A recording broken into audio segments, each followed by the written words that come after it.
पहला प्रश्न,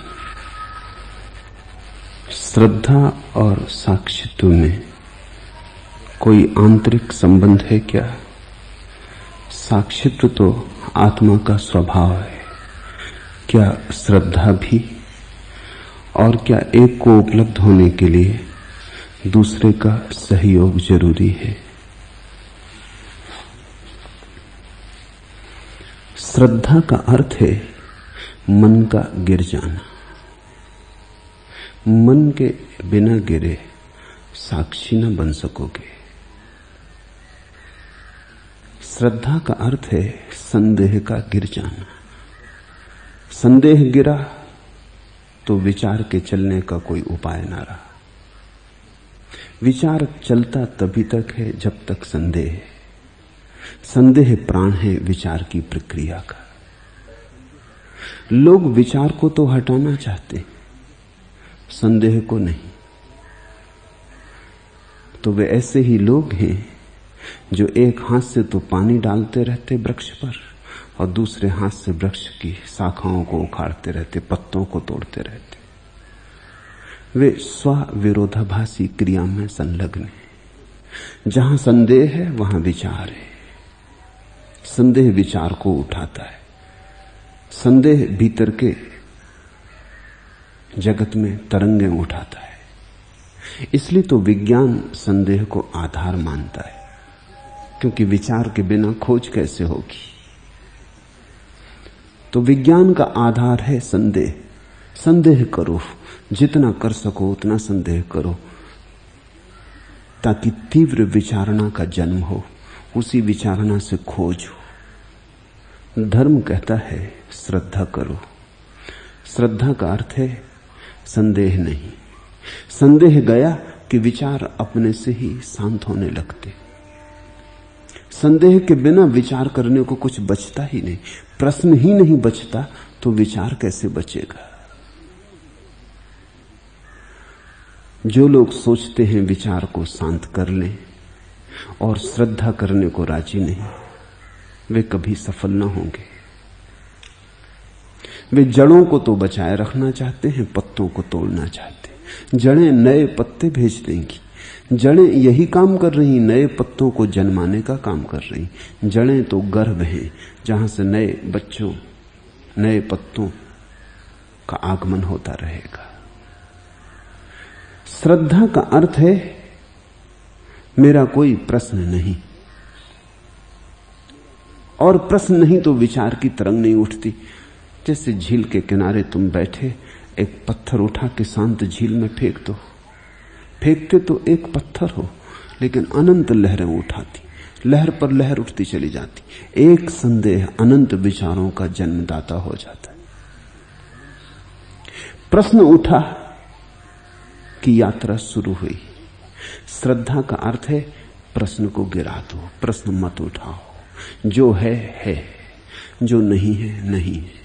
इस भाव में राजी हो जाओ। इस राजीपन में ही साक्षी का जन्म होगा। इस परम स्वीकार भाव में ही साक्षी के भाव का उदय होता है। तो श्रद्धा के क्षितिज पर ही साक्षी का सूरज निकलता है, साक्षी की सुबह होती। श्रद्धा के बिना तो साक्षी जन्म ही नहीं सकता। ऐसा समझो, संदेह तो तुम विचारक हो जाओगे, साक्षी तो तुम मनीषी हो जाओगे। संदेह तो तुम तर्कयुक्त हो जाओगे, श्रद्धा तो तुम तर्क शून्य हो जाओगे। विचार उपयोगी है अगर दूसरे के संबंध में कुछ खोज करना हो। जाना पड़ेगा, यात्रा करनी पड़ेगी, तरंगों पे सवार होना होगा। दूसरा तो दूर है, अपने और उसके बीच सेतु बनाने होंगे, तो विचार के सेतु फैलाने होंगे। लेकिन स्वयं पर आने के लिए तो कोई सेतु बनाने की जरूरत नहीं। स्वयं पर आने के लिए तो कोई मार्ग भी नहीं चाहिए, वहां तो तुम हो ही। साक्षी का इतना ही अर्थ है उसे जानने की चेष्टा जो हम हैं। उसे जानने की चेष्टा में किसी विचार के कोई तरंगों का उपयोग नहीं। पर ध्यान रखना, जब मैंने श्रद्धा के संबंध में तुम्हें समझाया तो बार बार कहा कि श्रद्धा विश्वास का नाम नहीं, विश्वास तो फिर संदेह ही है। एक आदमी कहता है मैं ईश्वर में विश्वास करता है, अगर इसके भीतर ठीक से छानबीन करोगे तो तुम पाओगे इसका ईश्वर में संदेह है। नहीं तो विश्वास की क्या जरूरत। विश्वास तो संदेह को दबाने का नाम है, छिपाने का नाम है। विश्वास तो ऐसा है जैसे कपड़े, तुम नग्न हो, कपड़ों में ढांक लिया, ऐसा लगने लगता है कि नंगे नहीं रहे, कपड़ों के भीतर नंगे ही हो। कपड़े पहनने से नग्नता थोड़ी मिटती है, दूसरों को दिखाई नहीं पड़ती। ऐसे ही विश्वास के वस्त्र हैं, इससे संदेह नहीं मिटता, इससे तर्क भी नहीं मिटता, इससे विचार भी नहीं मिटता। तो तुम अधार्मिक को, नास्तिक को भी विचार करते पाओगे, धार्मिक को भी विचार करते पाओगे। एक ईश्वर के विपरीत विचार करता, एक ईश्वर के पक्ष में विचार करता, लेकिन विचार से दोनों का कोई छुटकारा नहीं। एक प्रमाण जुटाता कि ईश्वर नहीं है, एक प्रमाण जुटाता कि ईश्वर है। ईश्वर के लिए प्रमाण की जरूरत है, जिसके लिए प्रमाण की जरूरत है वह तो ईश्वर नहीं। और जो मनुष्य के प्रमाणों पर निर्भर है वह तो ईश्वर नहीं। जिसका सिद्ध असिद्ध होना मेरे ऊपर निर्भर है वो दो कौड़ी का हो गया। ईश्वर तो है, तुम चाहे प्रमाण पक्ष में जुटाओ चाहे विपक्ष में जुटाओ, इससे कुछ भेद नहीं पड़ता। ईश्वर के होने में भेद नहीं पड़ता। ईश्वर यानी अस्तित्व, ईश्वर यानी होने की ये जो घटना बाहर भीतर जो मौजूद है, ये मौजूदगी, ये उपस्थिति चैतन्य की, यही ईश्वर है। इसके लिए प्रमाण की कोई जरूरत नहीं। श्रद्धा विश्वास नहीं है, विश्वास प्रमाण जुटाता, श्रद्धा तो आंख खोल के देख लेने का नाम है। श्रद्धा दर्शन है। इसलिए जैन परिभाषा में तो दर्शन और श्रद्धा एक ही अर्थ रखते हैं। दर्शन को ही श्रद्धान कहा है महावीर ने, और श्रद्धा को ही दर्शन कहा है। श्रद्धा तो आंख खोल के देख लेना। ऐसा समझो कि एक अंधा आदमी है, वो टटोल टटोल के रास्ता खोजता है, पूछ पूछ के चलता है, हाथ में लकड़ी ले रहता है। फिर उसकी आंखें ठीक हो गई, अब वो लकड़ी फेंक देता है। वो लकड़ी विश्वास जैसी थी, उसके सहारे टटोल टटोल के चल लेता था। अब तो आंख हो गई, अब लकड़ी की कोई जरूरत नहीं। श्रद्धा को उपलब्ध व्यक्ति विश्वास को फेंक देता, वो न हिंदू रह जाता, न मुसलमान, न ईसाई। अब तो आंख मिल गई, अब तो प्रमाण की कोई जरूरत ना रही। आंख काफी प्रमाण है। तुम सूरज है इसके लिए तो प्रमाण नहीं देते फिरते। न कोई खंडन करता है, न कोई मंडन करता है। न तो कोई कहता है कि मैं सूरज में मानता हूं, न कोई कहता है मैं सूरज में नहीं मानता हूं। सूरज है, मानने ना मानने की क्या बात। आंख खुली है तो सूरज दिखाई पड़ रहा है। ऐसे ही जब भीतर की आंख खुलती तो उसका नाम श्रद्धा। श्रद्धा अंतश्चक्षु है। उस अंतश्चक्षु से जो दिखाई पड़ता है वही परमात्मा है। तो श्रद्धा विश्वास नहीं है। श्रद्धा तो एक आत्म क्रांति है। विचार से मुक्ति, प्रश्न से मुक्ति, संदेह से मुक्ति, जो है उसके साथ राजी हो जाना, लयबद्ध हो जाना। और इसी अवस्था में साक्षी का बोध होगा। अगर कर्ता बनना हो तो विचार की जरूरत है, विचारक बनना हो तो विचार की जरूरत है, क्योंकि विचार भी सूक्ष्म कृत्य है।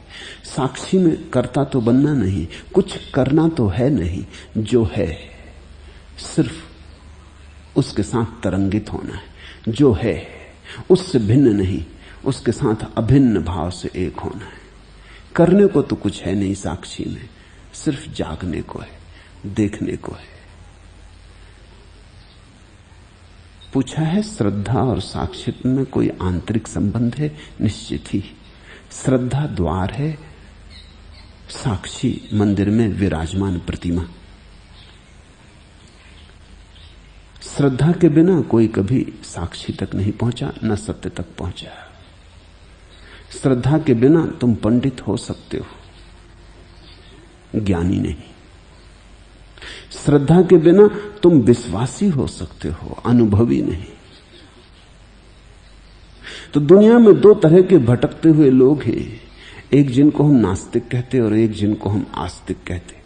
दोनों भटकते, दोनों विश्वास से भरे, एक पक्ष में एक विपक्ष में।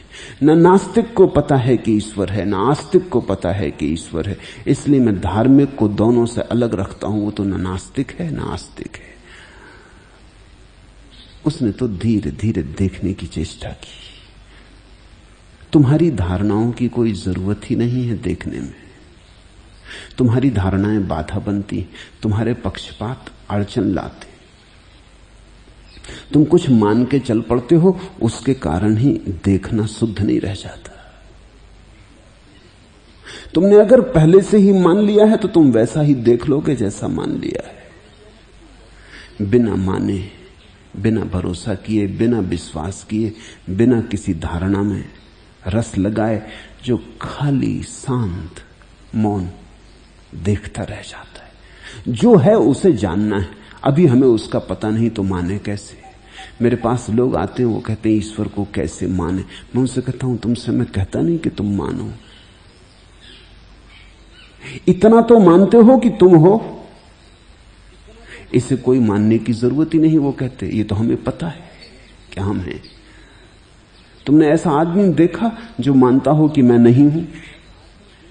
ऐसा आदमी तुम कैसे पाओगे? क्योंकि ये मानने के लिए भी कि मैं नहीं हूं, मेरा होना जरूरी है।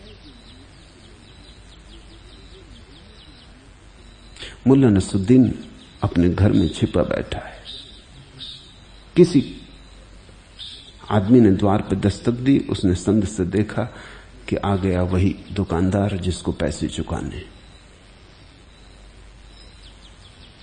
उसने जोर से चिल्ला के भीतर से कहा, मैं घर में नहीं हूं।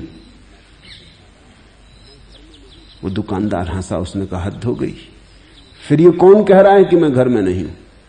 मुल्ला ने कहा, मैं कह रहा हूं कि मैं घर में नहीं हूं, सुनते हो कि नहीं? लेकिन ये तो प्रमाण है घर में होने का। मैं घर में नहीं हूं ऐसा कहा नहीं जा सकता। कौन कहेगा? आज तक दुनिया में किसी ने नहीं कहा मैं नहीं हूं। क्यों? क्योंकि मैं का तो प्रत्यक्ष अनुभव हो रहा है। इसे इंकारो कैसे, झुठलाओ कैसे? सारी दुनिया भी तुमसे कहे कि तुम नहीं हो तो भी संदेह पैदा नहीं होगा। तुम कहोगे पता नहीं दुनिया कहती है ऐसा, लेकिन मुझे तो भीतर से स्पर्श हो रहा, अनुभव हो रहा, प्रतीति हो रही कि मैं हूं। और अगर मैं नहीं हूं तो तुम किसको समझा रहे हो? कम से कम समझाने के लिए तो इतना मानते हो कि मैं हूं। ये जो भीतर मैं का बोध है अभी धुंधला धुंधला है। जब प्रगाढ़ होकर प्रकट हो जाएगा तो यही मैं का बोध परमात्मा बोध बन जाता है। इसी धुंधले से बोध को, धुएं में घिरे बोध को प्रगाढ़ करने के लिए श्रद्धा में जाना जरूरी। श्रद्धा का अर्थ फिर दोहराता हूं, विश्वास नहीं, जो है उसको भरी आंख से देखना, खुली आंख से देखना। तुम हो, परमात्मा तुम्हारे भीतर तुम्हारी तरह मौजूद है। कहां भटकते, कहां खोजते? कहीं खोजना नहीं है, कहीं जाना नहीं, सिर्फ भरी आंख भीतर जो मौजूद ही है उसे देखना। देखते ही द्वार खुल जाते मंदिर के।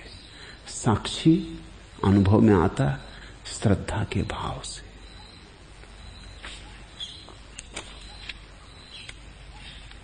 साक्षी का अर्थ है मन को लुटाने की कला, मन को मिटाने की कला।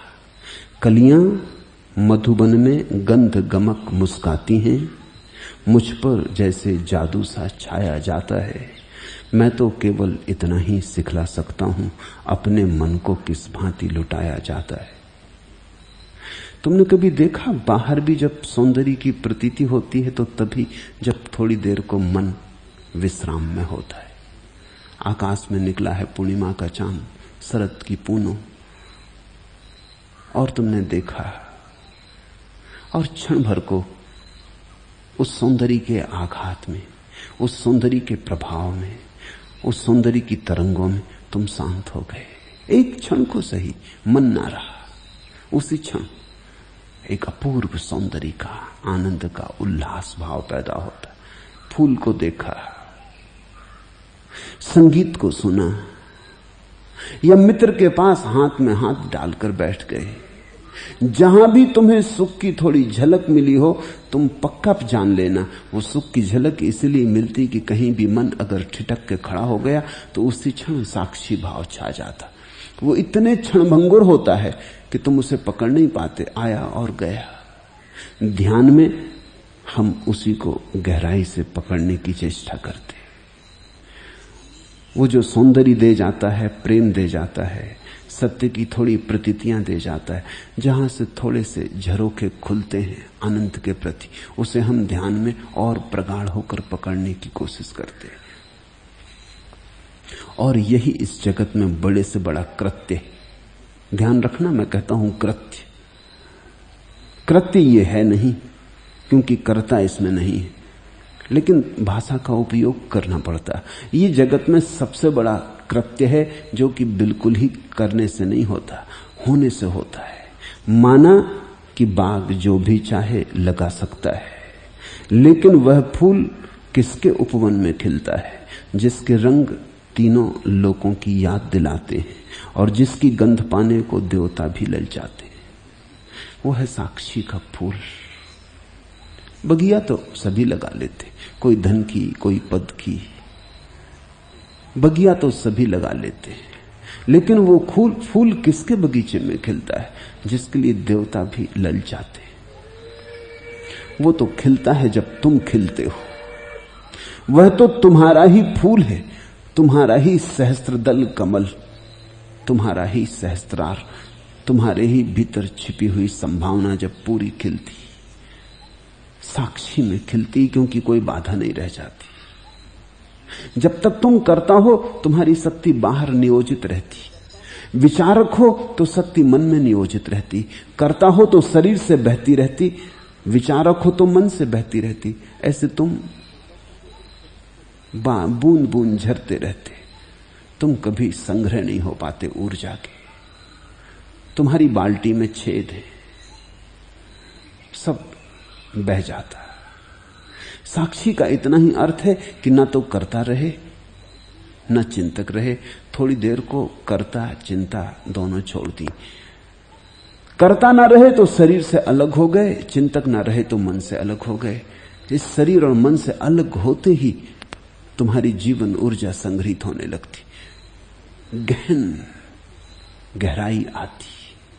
उस गहराई में जो जाना जाता उसे ज्ञानी साक्षी कहते, भक्त परमात्मा कहते।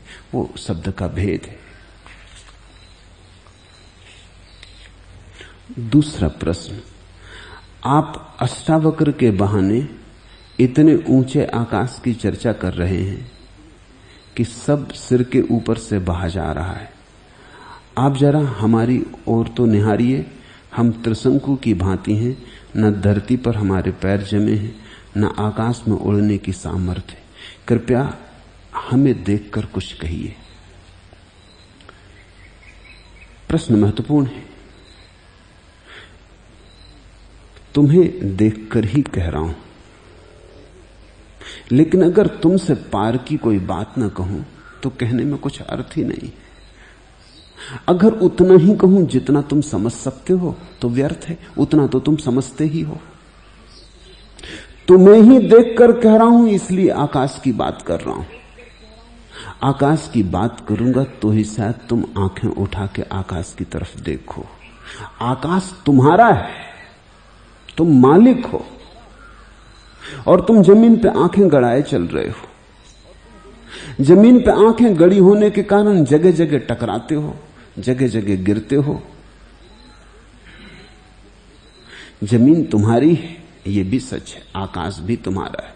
तुम्हारी आंख जमीन में ही गिर के समाप्त ना हो जाए, इसलिए आकाश की बात करनी जरूरी। तुम्हें ही देखकर आकाश की बात कर रहा हूं।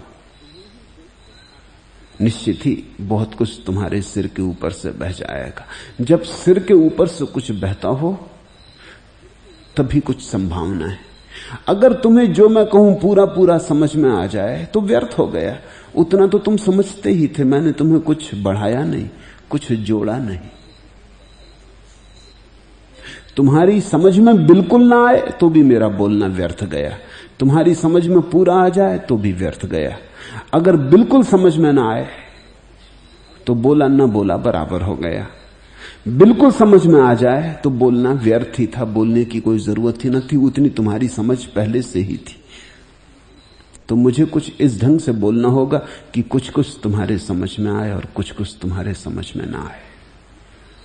जो समझ में आ जाए उसके सहारे उसकी तरफ बढ़ने की कोशिश करना, जो समझ में ना आए तो विकास होगा, अन्यथा विकास नहीं होगा। तुम तो चाहोगे कि मैं वही बोलूं जो तुम्हारी समझ में आ जाए, तो फिर तुम आगे कैसे बढ़ोगे? थोड़ा थोड़ा तुम्हें आगे सरकाना, इंच इंच तुम्हें आगे बढ़ाना। यह भी मैं ध्यान रखता हूं कि तुम्हें बिल्कुल भूल ही ना जाऊं।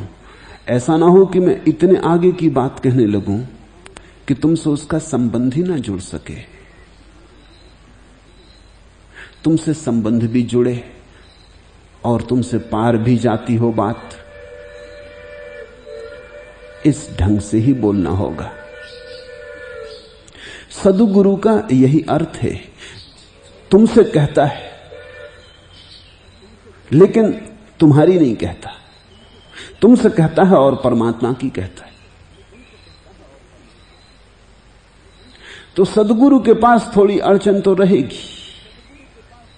सद्गुरु कोई तुम्हारा मनोरंजन नहीं कर रहा है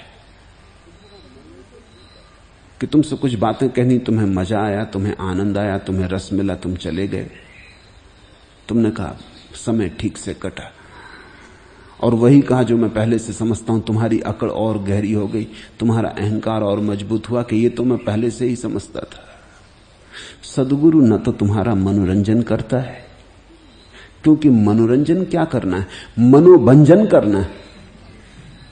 मनोरंजन तो बहुत हो चुका, मनोरंजन कर करके ही तो तुमने गंवाए न मालूम कितने जन्म, न मालूम कितने जीवन। मनोरंजन कर करके ही तो तुम भटके हो सपने में। अब तो सपना तोड़ना है, लेकिन इतने झटके से भी नहीं तोड़ना है कि तुम दुश्मन हो जाओ। आहिस्ता आहिस्ता तोड़ना है, धीरे धीरे तोड़ना है। तुम्हें जगाना है, तुम्हें जगाना है तो ये बात ध्यान रखनी होगी, तुम्हारा ध्यान रखना होगा, और जहां तुम्हें जगाना है, जिस परम लोक में तुम्हें उठाना है, उसका भी ध्यान रखना होगा। तो जब मैं तुमसे बोल रहा हूं तो तुमसे भी बोल रहा हूं और तुम्हारे पार भी बोल रहा हूं। जब मैं देखता हूं बात बहुत पास जाने लगी तो मुल्ला नसरुद्दीन को निमंत्रण कर लेता हूं, वो तुम्हारे जगत में तुम्हें खींच लाता है। तुम थोड़ा हंस लेते, तुम थोड़े मनोरंजित हो जाते। जैसे मैंने देखा कि तुम हंस लिए, फिर आश्वस्त हो गए, फिर तुम्हें हिलाने लगता, फिर तुम्हें ऊपर की तरफ ले जाने लगता। मैं जानता हूं जो तुम्हारे हित में है वो रुचिकर नहीं, और जो तुम्हें रुचिकर है वो तुम्हारे हित में नहीं। तुम्हें जहर खाने की आदत पड़ गई, तुम्हें गलत के साथ जीने की, वही तुम्हारी जीवन शैली हो गई है। उससे तुम्हें हटाने के लिए बड़ी कुशलता चाहिए, और कुशलता का जो महत्वपूर्ण हिस्सा है वो यही है कि तुमसे बात ऐसी भी ना कही जाए कि तुम भाग ही खड़े हो, और तुमसे बात ऐसी भी ना कही जाए कि तुम बिल्कुल ही समझ लो। तुम्हें धक्का देना, तुम्हें आकाश की तरफ ले चलना। और मैं पृथ्वी विरोधी नहीं हूं, ध्यान रखना। पृथ्वी भी आकाश का ही हिस्सा है, पृथ्वी आकाश के अंगों में एक अंग है। तो मैं पृथ्वी विरोधी नहीं हूं, मैं तुम्हें पृथ्वी से उखाड़ नहीं लेना चाहता, मैं तो चाहता हूं पृथ्वी में भी तुम्हारी जड़ें गहरी जाएं, तभी तो तुम्हारा वृक्ष बादलों से बातें कर सकेगा, ऊंचा उठेगा, आकाश की तरफ चलेगा। इसलिए मैंने सन्यास को संसार के विरोध में नहीं माना है। तुम बाजार में रहो, तुम जहां हो, जैसे हो, जो तुम्हारी पृथ्वी बन गई है वहीं रहो। इतना ही ध्यान रखो कि पृथ्वी में जड़ें फैलाने का एक ही प्रयोजन है कि आकाश में पंख फैल जाएं। पृथ्वी से रस लो आकाश में उड़ने का, पृथ्वी का सहारा लो, पृथ्वी के सहारे अडिग खड़े हो जाओ, अचल खड़े हो जाओ, लेकिन सिर तो आकाश में उठना चाहिए। जब तक बादल सिर के पास ना घूमने लगे तब तक समझना कि जीवन अकारथ गया, तुम कृतार्थ न हुए। मैं तुम्हारी अड़चन समझता हूं, तुम्हारी कठिनाई समझता हूं, लेकिन तुम्हें धीरे धीरे इस नए रस के लिए राजी करना है। अभी जो तुम्हारे सिर पर से बहा जाता है, एक दिन तुम पाओगे तुम्हारे हृदय से बहने लगा। छोटा बच्चा स्कूल जाता है तो उससे हम कोई विश्वविद्यालय की बातें नहीं करते, पहली कक्षा के विद्यार्थी से पहली कक्षा की ही बात करते। लेकिन जैसे जैसे दूसरी कक्षा में जाने का समय करीब आने लगता है, वैसे वैसे उससे हम थोड़ी सी दूसरी कक्षा की भी बात करते।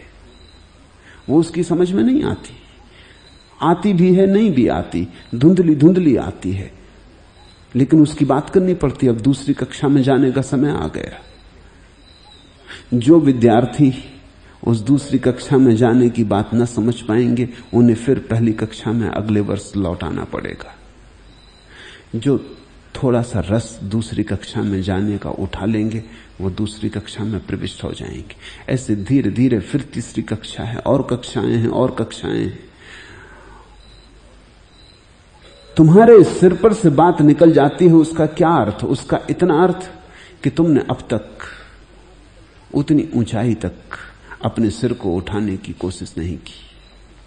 अब दो उपाय हैं, या तो मैं अपनी बात को नीचे ले आऊं ताकि तुम्हारे हृदय से निकल जाए। तुम्हारे हृदय से फिल्म निकल जाती, नाटक निकल जाता है, अष्टावक्र नहीं निकलते। फिल्म में बुद्धू से बुद्धू आदमी भी रस विमुग्ध होकर बैठ जाता, 3 घंटे भूल ही जाता है, सब निकल जाता है। देखते हो तुम, फिल्म भी ऊपर नहीं उठ पाती। विजयानंद मेरे पास आते तो उनको मैंने कहा कुछ थोड़ा ऊपर इससे खींचो, उन्होंने कहा ऊपर खींचो तो चलती नहीं। लोग नीचे से नीची बात चाहते। फिर भी मैंने उनसे कहा थोड़ी हिम्मत करो, उन्होंने हिम्मत की तो दिवाला डमाडोल हो गया। 2-3 फिल्में बनाई कि तो जरा ऊंचा ले जाएं, लेकिन वो चलती नहीं, कोई देखने नहीं आता। तुम वही देखना चाहते हो जो तुम हो, तुम अपनी ही प्रतिछवि देखना चाहते हो। मुल्ला नसरुद्दीन एक फिल्म देखने गया, उसमें एक दृश्य आता है कि एक स्त्री अपने वस्त्र उतार रही तालाब के किनारे। मुल्ला बड़ी उत्सुकता से देख रहा है, रीढ़ सीधी कर ली, बिल्कुल ध्यानस्थ हो गया, जैसा बुद्ध वगैरह बैठते जब वो परमात्मा के निकट पहुंचते, तब रीढ़ सीधी हो जाती, श्वास ठहर जाती, अपलक आंखें नहीं झुकती, नहीं हिलती, वो बिल्कुल अपलक हो गया। वही नहीं हो गया, पूरा सिनेमा हॉल हो गया, सब अपनी सीटों पर सद के बैठ गए, हठयोगी हो गए एक क्षण को। वो आखिरी वस्त्र उतारने जा रही थी, बस आखिरी वस्त्र रह गया था, तभी एक ट्रेन धड़धड़ाती हुई निकल गई।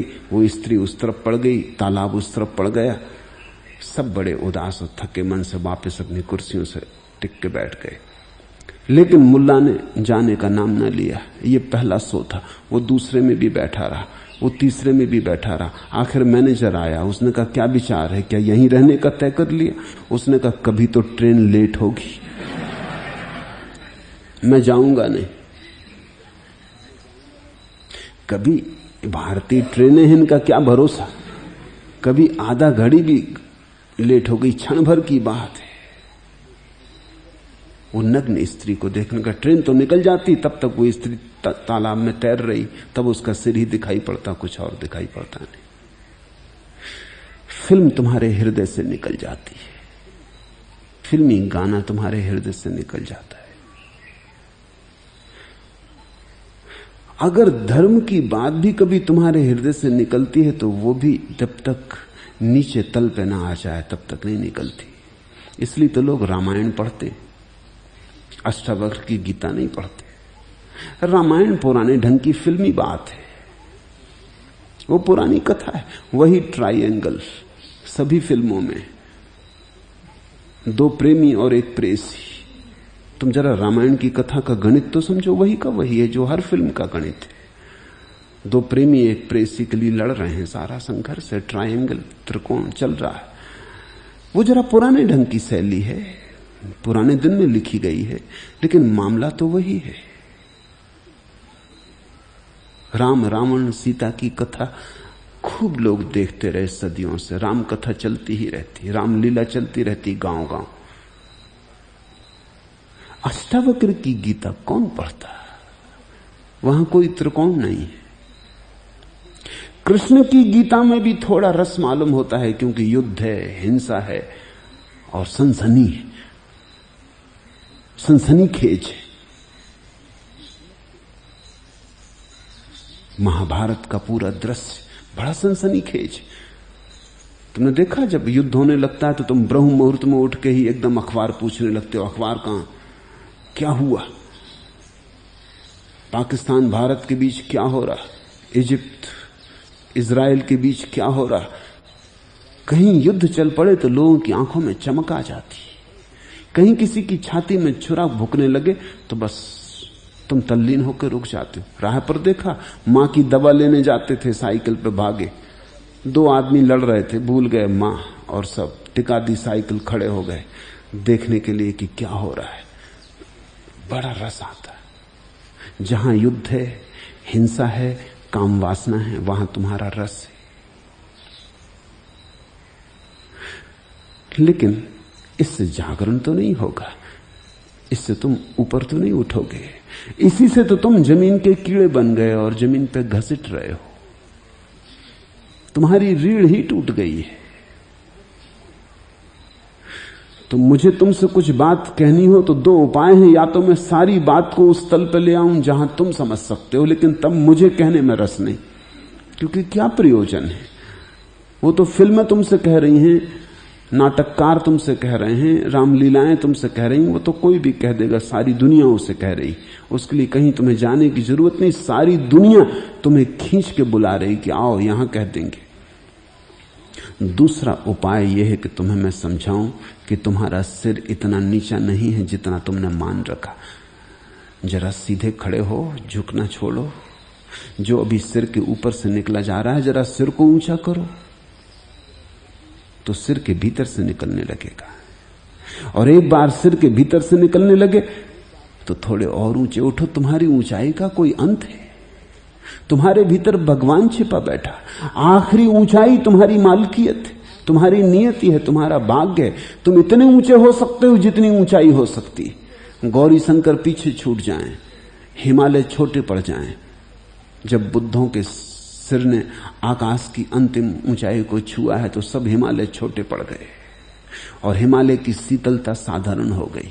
तुम इतने ही ऊंचे होने की संभावना लिए बैठे हो, अभी दिखाई नहीं पड़ती, मानता हूं।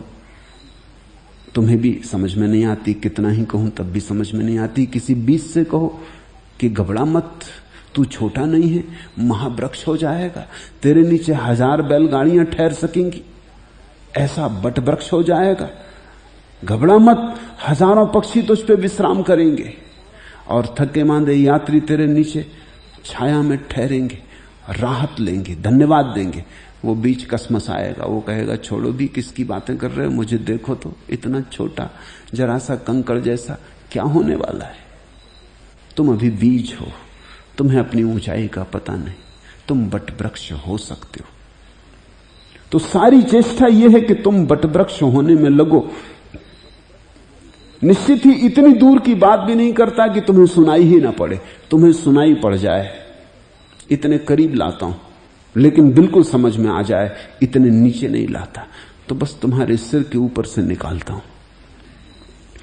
इतने करीब है कि तुम्हारा मन होगा कि जरा झपट के ले ही लें हाथ में, कोई ज्यादा दूर भी नहीं मालूम पड़ती, हाथ बढ़ाया कि मिल जाएगी। और देखो आदमी हाथ बढ़ाता है तो सब मिल जाता है। चांद पर हाथ बढ़ाया तो चांद मिल गया, सपने सच हो जाते। तो मैं तो जो कह रहा हूं उसके लिए किसी उपकरण की जरूरत नहीं, कोई बड़ी टेक्नोलॉजी की जरूरत नहीं। अष्टावक्र जो कह रहे हैं उसका पूरा उपकरण लेके तुम पैदा हुए हो। जरा सी आंख को ऊपर उठाओ। मंसूर को सूली लगाई गई तो जब उसे सूली के तख्ते पर लटकाया गया तो वो हंसने लगा। तो भीड़ में से किसी ने पूछा, मंसूर हम समझते नहीं, तुम हंस क्यों रहे हो? ये कोई हंसने का वक्त है? लोग पत्थर फेंक रहे हैं, जूते फेंक रहे हैं, सड़े टमाटर फेंक रहे हैं, गालियां दे रहे हैं, और हाथ पैर तुम्हारे काटे जा रहे हो, तुम मरने के करीब हो, गर्दन उतार ली जाएगी जल्दी, तुम हंस रहे हो। उसने कहा मैं इसलिए हंस रहा हूं कि मैंने प्रभु से कहा कि हे प्रभु, ये बेचारे कोई लाख आदमी इकट्ठे हो गए थे, इन्होंने कभी आकाश की तरफ नहीं देखा, चलो मेरे बहाने मुझे सूली पर लटका देखने के लिए ऊपर तो देख रहे, चलो मेरे बहाने इन्होंने जरा ऊपर तो देखा। अगर तुमने ईसा को सूली पर लटके समय जरा ऊपर देखा तो भी तुम पाओगे कि ऊपर तुम देख सकते हो। तुम्हारी गर्दन में लकवा नहीं लगा हुआ है, सिर्फ आदत खराब है। तो जो तुम्हारी समझ में आ जाए उसकी तो फिक्र मत करना, जो तुम्हारी समझ में ना आए उससे चुनौती लेना, उसे समझने की कोशिश करना। आएगा, आकर रहेगा, आना ही चाहिए, क्योंकि जब अष्टावक्र को आ सकता है तो तुम्हें क्यों नहीं? 8 अंग टेढ़े थे, उनकी अकल में आ गया। तुम्हारे तो 8 अंग टेढ़े नहीं, सब तरफ से झुके होंगे, 8 अंग टेढ़े थे, उनको आकाश दिखाई पड़ गया। तो तुम तो सीधे खड़े हो, भले चंगे, तुम्हें आकाश दिखाई ना पड़ेगा। जनक को समझ में आ गया, सारे राग रंग के बीच, सारे वैभव उपद्रव के बीच, बाजार के बीच, तो तुम्हें समझ में ना आएगा। तुम पर तो प्रभु की बड़ी कृपा है, उतना राग रंग भी नहीं दिया, उतना बाजार भी नहीं दिया जितना जनक को था। जनक को भी समझ में आ गया। तुम्हें भी आ सकता है। जो एक आदमी को हुआ वह सभी को हो सकता है। जो एक आदमी की क्षमता वो सभी आदमियों की क्षमता। आदमी आदमी एक सा स्वभाव लेकर आए, एक सी संभावना लेकर आए। तो मैं तुम्हारे ऊपर की थोड़ी बात कहूं तो तुम नाराज मत होना। हालांकि मैं ये ख्याल रखता हूं कि बात बहुत ऊपर न चली जाए, बिल्कुल ही तुम्हारी समझ के बिल्कुल बाहर ना हो जाए, थोड़ा तुम्हारी समझ को खनकाती रहे, दूर की ध्वनि की तरह तुम्हें सुनाई पड़ती रहे, पुकार आती रहे, तो तुम धीरे धीरे इस रस्सी में बंधे। माना कि यह धागा बड़ा पतला है, मगर इस धागे में अगर तुम बंध गए तो खींच लिए जाओगे।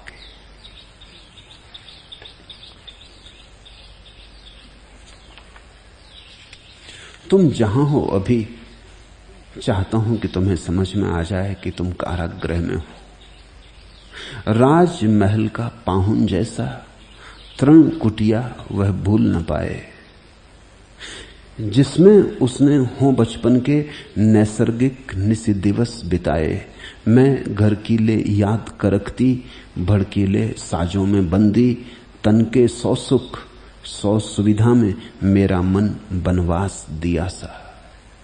सुभग तरंगे उमग दूर की, चट्टानों को नहला आती, तीर नीर की सरस कहानी, फेन लहर फिर दोहराती।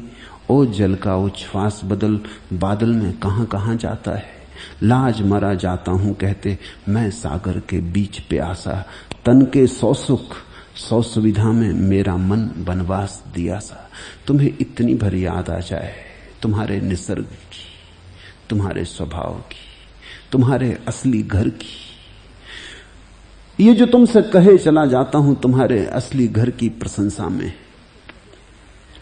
ये जो तुम्हें आज सपना सा लगता है, सपना ही सही, लेकिन तुम्हें पकड़ ले, तुम्हें झकझोर दे, इसकी पुकार तुम्हारे प्राणों में यात्रा का एक आवाहन बन जाए, एक उद्घोष, एक अभियान।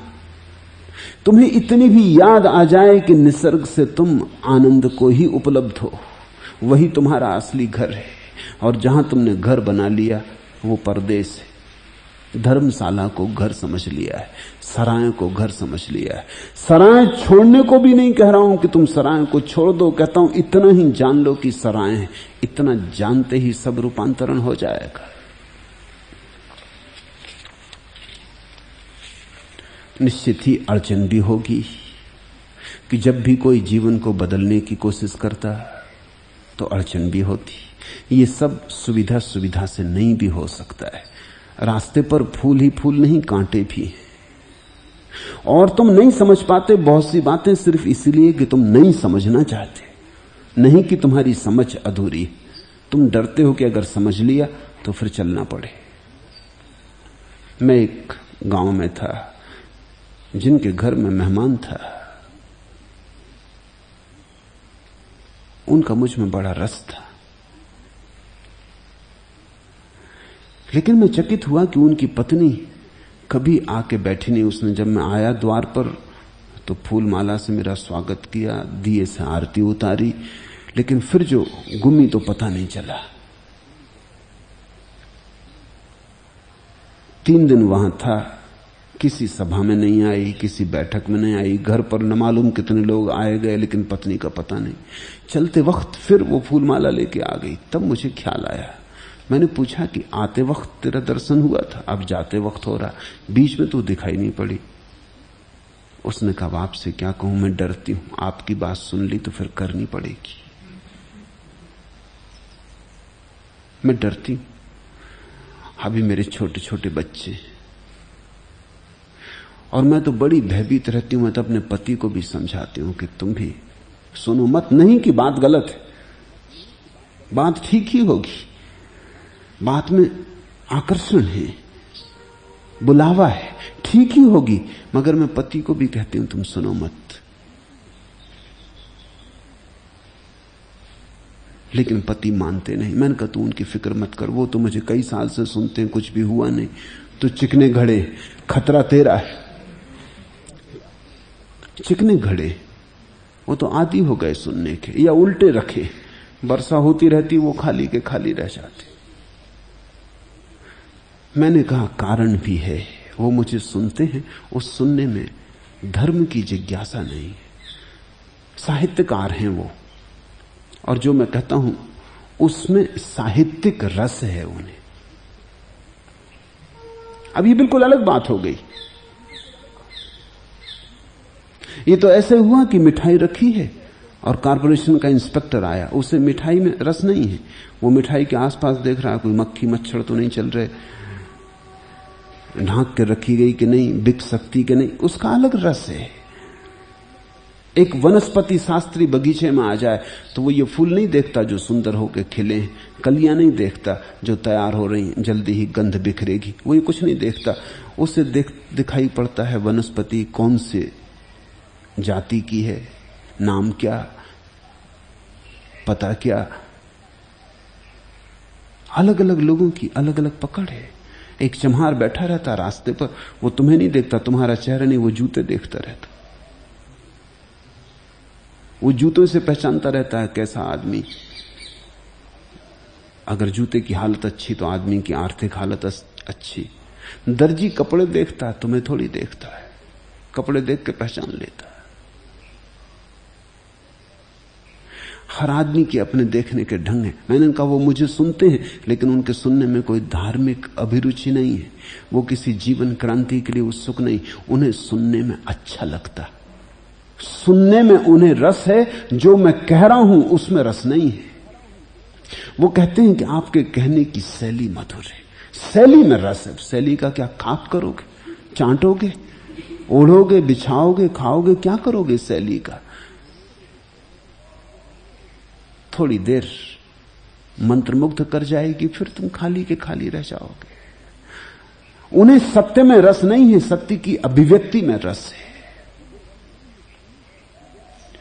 इसलिए तू उनके लिए तो घबरा मत, लेकिन तू सावधान रहना।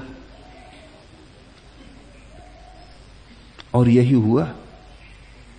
जब दोबारा मैं गया तो उनकी पत्नी ने संन्यास लिया।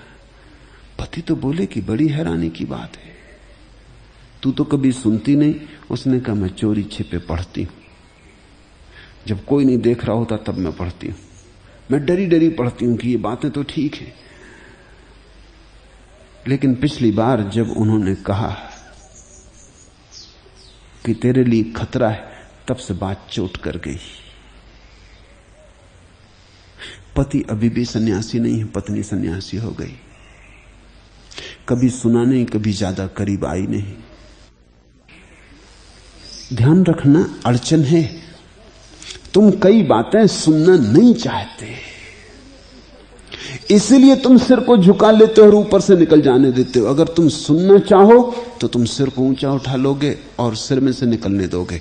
अगर तुम वस्तुतः सुनना चाहो तो तुम इतने ऊंचे खड़े हो जाओ कि वही बातें हृदय से निकलने लगेंगी। और जब तक बातें हृदय से ना निकल जाएं, तब तक क्रांति नहीं आती। यद्यपि हृदय से निकलें तो बड़ा उपद्रव मचता है, अराजकता फैलती। ठीक है, मैंने ही तेरा नाम लेकर पुकारा था, पर मैंने ये कब कहा था कि यूं आकर मेरे दिल में जल, मेरे हर उद्यम में उघाड़ दे मेरा छल, मेरे हर समाधान में उछाला कर 100 सवाल अनुपल। नाम का एक तरह का सहारा था। मैं थका हारा था, पर नहीं था किसी का गुलाम। पर तूने तो आते ही फूंक दिया घर बार, हिया के भीतर भी जगा दिया नया हाहाकार। ठीक है, मैंने ही तेरा नाम लेकर पुकारा था, पर मैंने यह कब कहा था कि यूं आकर मेरे दिल में जल। जब तुम सुन लोगे तो जलोगे, जब सुन लोगे तो एक ज्योति उठेगी। जो रोशनी तो बनेगी बहुत बाद में, पहले तो जलन बनेगी। ख्याल किया तुमने? प्रकाश के 2 अंग हैं, एक तो है जलाना और एक है रोशन करना। पहले तो जब रोशनी तुम्हारे जीवन में आएगी तो तुम जलोगे, क्योंकि तुम उससे बिल्कुल अपरिचित हो। पहले तो वो सिर्फ गर्मी देगी, उबालेगी, तुम्हें वाष्पीभूत करेगी। फिर बाद में जब तुम उससे राजी होने लगोगे तो धीरे धीरे रोशनी बनेगी। पहले तो किरण अंगार की तरह आती, दिया तो बहुत बाद में बनती। तो तुम डरते हो। तुम में से कई को मैं देखता हूं सिर झुकाए सुन रहे हो, ऊपर से निकल जाने देते हो कि जाने दो, अभी अपना समय नहीं आया। और सबके अपने अपने बहाने हैं बचने के। तुम अगर कभी प्रभु का नाम भी पुकारते हो, नाम का एक तरह का सहारा था। मैं थका हारा था, पर नहीं था किसी का गुलाम। पर तूने तो आते ही फूंक दिया घर बार, हिया के भीतर भी जगा दिया नया हाहाकार। कबीर ने कहा, जो घर बारे अपना चले हमारे संग। घर जलाने की हिम्मत हो तो ये बातें समझ में आएंगी।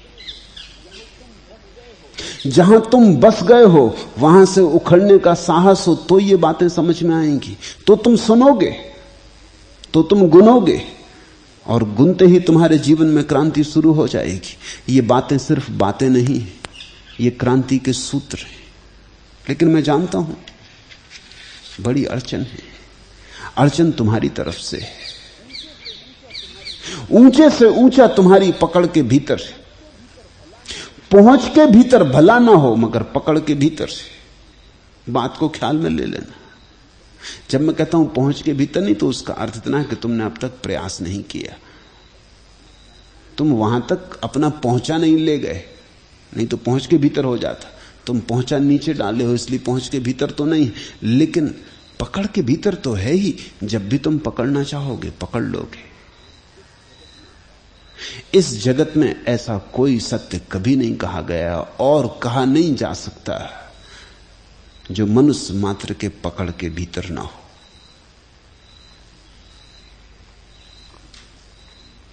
लेकिन बड़ी घबराहटें हैं बुद्धों की बातें सुननी, समझनी,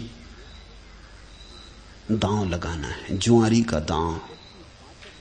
एक व्यक्ति पातक इसलिए करता है कि सबके भीतर पाप के भाव भरे। जहां भी पुण्य की वेदी है, मैं अगरू का धुआं हूं, मंडप से झूलता फूलों का वंदनवार हूं, और जो पाप करके लौटा है उसके पातक का मैं बराबर का हिस्सेदार हूं। एक उपकारी सबके गले का हार है, और जिसने मारा या जो मारा गया है उनमें से हर एक हत्यारा है और हर एक हत्या का शिकार है। मैं दानव से छोटा नहीं, न बामन से बड़ा हूं। सभी मनुष्य एक ही मनुष्य है, सबके साथ मैं आलिंगन में खड़ा हूं। वह जो हार कर बैठ गया उसके भीतर मेरी ही हार है, वह जो जीत कर आ रहा है उसकी जय में मेरी ही जय जयकार है। जब बुद्ध कहते हैं तुम बुद्ध हो, तो ये बात प्रीतिकर लगती, लेकिन इसका एक दूसरा हिस्सा भी है जो अप्रीतिकर है। वह अप्रीतिकर यह है कि जब बुद्ध कहते हैं तुम बुद्ध हो, तो वो ये भी कह रहे हैं कि तुम महापापी भी हो, क्योंकि हम सब संयुक्त हैं, जुड़े। कहते हैं बुद्ध को जब ज्ञान हुआ और जब ब्रह्मा ने उनसे पहली बार पूछा कि आप ज्ञान को उपलब्ध हो गए, तो बुद्ध ने कहा मैं ही नहीं, मेरे साथ सारा जगत ज्ञान को उपलब्ध हो गया।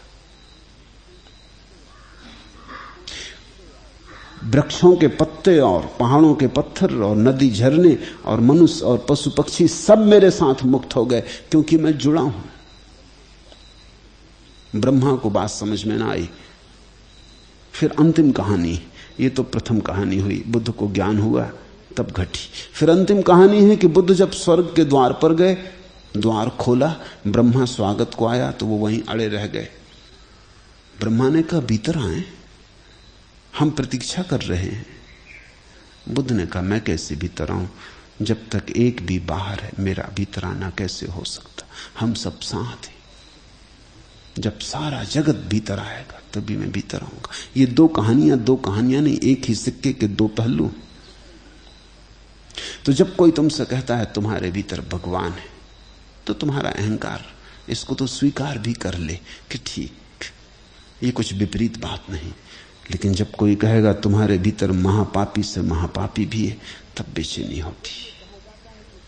जब ये कहा जाता है कि एक ही है, तब तुम बार बार सोचने लगते हो राम से अपना संबंध जुड़ गया, रावण से भी जुड़ गया। जब एक ही है तो तुम रावण भी हो और राम भी हो। जब कहा जाता है कि तुम्हारा जीवन एक सीढ़ी है, तो तुम ये तो सोच लेते हो कि सीढ़ी स्वर्ग पर लगी, लेकिन एक पाया नीचे नरक में टिका है और एक पाया स्वर्ग में टिका है। ये दोनों द्वार खुलते हैं। मनुष्य नीचे भी जा सकता, ऊपर भी जा सकता। ऊपर जाने की संभावना इसलिए है कि नीचे गिर जाने की भी संभावना है, और सीढ़ी तो निरपेक्ष है, निष्पक्ष है। सीढ़ी ये ना कहेगी नीचे ना जाओ, सीढ़ी ये ना कहेगी ऊपर ना जाओ। ये फैलाव बहुत बड़ा है, नीचे ऊपर दोनों तरफ अतल दिखाई पड़ता है। तुम घबरा जाते, तुम कहते हो अपने पायदान पर, अपने सोपान पर बैठे रहो, आंख बंद किए, यहीं भले हो। ये तो बड़ा लंबा मामला दिखता है, कहाँ जाओगे? यहां तो पत्नी है, बच्चे हैं, घर द्वार है, बैंक में बैलेंस भी है, छोटा मोटा सब काम ठीक चल रहा है। कहाँ जाते? नीचे। नीचे दिखता है महाअंधकार, वो भी घबराता है। ऊपर ऊपर दिखता है महाप्रकाश, वो भी आंखों को चौंधे आता है। तुम दोनों से घबरा कर अपने ही पायदान को जोर से पकड़ लेते हो।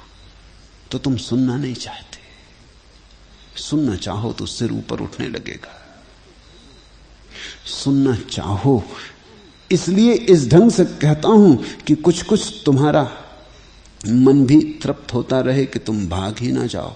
लेकिन अगर तुम्हारा मन ही तृप्त करता रहूं तो फिर मैं सद्गुरु नहीं, फिर तो एक मनोरंजन हुआ। वही मनोरंजन चल रहा है दुनिया में। लोग कथा सुनने जाते हैं क्योंकि कथा में रस आता। ये भी कोई बात हुई? ये तो ऐसा हुआ कि हीरे जवाहरात गए और बाजार में बेच के कुछ सड़ी मछलियां खरीद लाए, क्योंकि मछलियों में रस आता। रस रस की बात है। मैंने सुना एक स्त्री गांव से लौटती थी बेच के अपनी मछलियां, धूप तेज थी, थकी मांदी थी, गिर गई, बेहोश हो गई। भीड़ लग गई। जहां वो गिर के बेहोश हुई वो गंधियों का बाजार था, सुगंध बिकती थी। एक गंधी भागा हुआ आया और उसने कहा कि ये इत्र सुंघा दो, इससे ठीक हो जाएगी। उसने इत्र सुंघाया नहीं, बड़ा कीमती यत्र था, राजा महाराजाओं को मुश्किल से मिलता था, लेकिन गरीब औरत को दया करके वो ले आया। वो तो तड़फने लगी, वो तो हाथ पैर फेंकने लगी। पास ही भीड़ में कोई एक मछुआ खड़ा था, उसने कहा महाराज आप मार डालेंगे, हटाओ इसको। मैं मछुआ हूं, मैं जानता हूं कौन सी गंध उसके पहचान की। उसने जल्दी से अपनी टोकरी, वो भी मछलियां बेच के लौटा था, उसमें टोकरी थी गंदी जिसमें मछलियां लाया था, उसमें उसने थोड़ा सा पानी छिड़का और उस स्त्री के सिर पर रख दिया, मुंह पर रख दिया। उसने गहरी सांस ली, वो तत्क्षण होश में आ गई। उसने कहा कि बड़ी कृपा की, किसने ये कृपा की? ये कोई मुझे मारे डालता था, ऐसी दुर्गंध मेरी नाक में डाली। सुगंध दुर्गंध हो जाती अगर आदि न हो, दुर्गंध सुगंध मालूम होने लगती अगर आदि हो। तो एकदम तुम्हारी नाक के सामने परमात्मा का इत्र भी नहीं रख सकता हूं, और तुम लाख चाहो कि तुम्हारी मछलियां और उनकी गंध और टोकरी पे पानी छिड़क के तुम्हारे सिर पर रखूं, वो भी नहीं कर सकता हूं। तो धीरे धीरे तुम्हें परमात्मा की तरफ ले जाना है मछलियों की गंध से। तुम जिनके आदी हो उनका मुझे पता है, वहां मैं भी रहा हूं, इसलिए तुमसे मेरा पूरा परिचय है। तुम जहां हो वहां मैं था, तुम्हारी जैसी आकांक्षा रस है वैसा मेरा था। अब मैं जहां हूं वहां से मैं जानता हूं कहां तुम्हें भी होना चाहिए। तुम्हारे होने में और तुम्हारे होने चाहिए में फासला है, उस फासले को धीरे धीरे तय करना।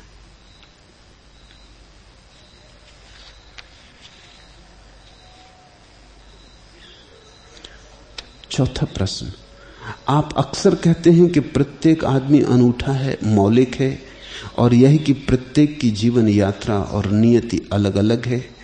शुरू में मैं एक सुखी संपन्न गृहस्थ होने के सपने देखता था, फिर लेखक, पत्रकार, राजनीतिक बनने के हौसले सामने आए। सर्वत्र सफलता थोड़ी और विफलता अधिक हाथ आई, और जीवन की संध्या में आकर उस हाथ पर राख ही राख दिखाई देती है। सुखद आश्चर्य है कि देर कर ही सही, भटकते भटकते आपके पास आ गया हूं और कुछ आश्वस्त मालूम पड़ता हूं, और अब मैं जानना चाहता हूं कि मेरी निजी गति और गंतव्य क्या है। परमात्मा की बड़ी कृपा है कि तुम्हारे सपने कभी सफल नहीं हो पाते। सफल हो जाएं तो तुम परमात्मा से सदा के लिए वंचित रह जाओ। परमात्मा की बड़ी अनुकंपा है कि तुम इस जगत में वस्तुतः सफल नहीं हो पाते। सफलता का भ्रम ही होता, असफलता ही हाथ लगती। हीरे जवाहरात दूर से दिखाई पड़ते, हाथ में आते आते सब राख के ढेर हो जाते। यह अनुकंपा है कि इस जगत में किसी को सफलता नहीं मिलती। इसी विफलता से, इसी पराजय से परमात्मा की खोज शुरू होती। इसी गहन हार से, इसी पीड़ा से, इसी विकलता से सत्य की दिशा में आदमी कदम उठाता है। अगर सपने सच हो जाएं तो फिर सत्य को कौन खोजे? सपने सपने ही रहते, सच तो होते ही नहीं। सपने भी नहीं रह जाते, टूट के बिखर जाते, खंड खंड हो जाते, चारों तरफ टुकड़े पड़े रह जाते। ये तो शुभ हुआ कि होना चाहते थे सफलग्रस्त, ना हो पाए। कौन हो पाता है? तुमने सफलग्रस्त देखा? अगर सफलग्रस्त देखा होता तो बुद्ध घर छोड़ के ना भागते, तो महावीर घर छोड़ के ना जाते। तुमने सफलग्रस्त देखा कभी? आशाएं हैं। जब किन्हीं दो व्यक्तियों की शादी होती, स्त्री पुरुष की, तो पुरोहित कहता है कि सफल हो, मगर कोई कभी हुआ? ये तो शुभाकांक्षा है। ये तो पुरोहित भी नहीं हुआ सफल। ये बड़े बूढ़े तुमको देते हैं आशीर्वाद की सफल हो बेटा। इनसे तो पूछो कि आप सफल हुए? कोई सफल हुआ संसार में? सिकंदर भी खाली हाथ जाता है। अच्छा हुआ गृहस्थी में सफल ना हो सके, अन्यथा घर मजबूत बन जाता, फिर तुम मंदिर खोजते ही ना।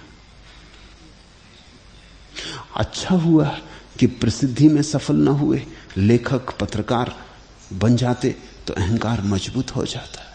अहंकार जितना मजबूत हो जाए उतना ही परमात्मा की तरफ जाना मुश्किल हो जाता। पापी भी पहुंच जाए, अहंकारी नहीं पहुंचता है। पापी भी थोड़ा विनम्र होता है, कम से कम अपराध के कारण ही विनम्र हो गया होता है कि मैं पापी हूं। लेकिन जिसने 2-4 किताबें लिखनी, अखबार में नाम छप जाता है, लेखक हो गया, कवि हो गया, चित्रकार, मूर्तिकार, वो तो अकड़ के खड़ा हो जाता। तुमने कभी ख्याल किया कि अक्सर लेखक, चित्रकार, कवि नास्तिक होते हैं? अक्सर पत्रकार अक्सर क्षुद्र बुद्धि के लोग होते, उनके जीवन में कोई विराट कभी महत्वपूर्ण नहीं हो पाता। बड़ी अकड़। अच्छा हुआ हारे, तुम्हारी हार में परमात्मा की जीत है, तुम्हारे मिटने में भी उसके होने की गुंजाइश है। और फिर राजनीतिक होना चाहते थे, वो तो बड़ी कृपा है उसकी कि ना हो पाए, क्योंकि मैंने सुना नहीं कि राजनीतिक कभी स्वर्ग पहुंचा हो।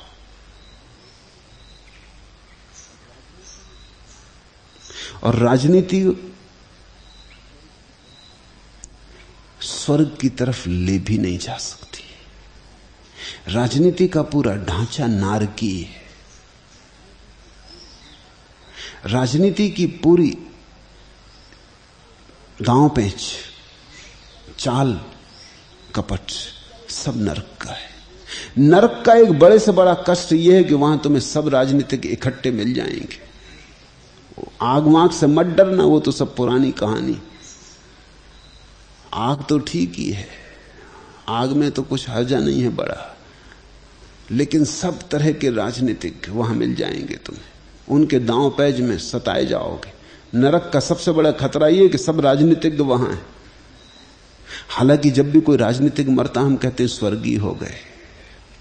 अभी तक सुना नहीं, एक दफा कहते हैं एक राजनीतिक किस भूल चूक से स्वर्ग पहुंच गया, चाल तिकड़म से पहुंच गया हो।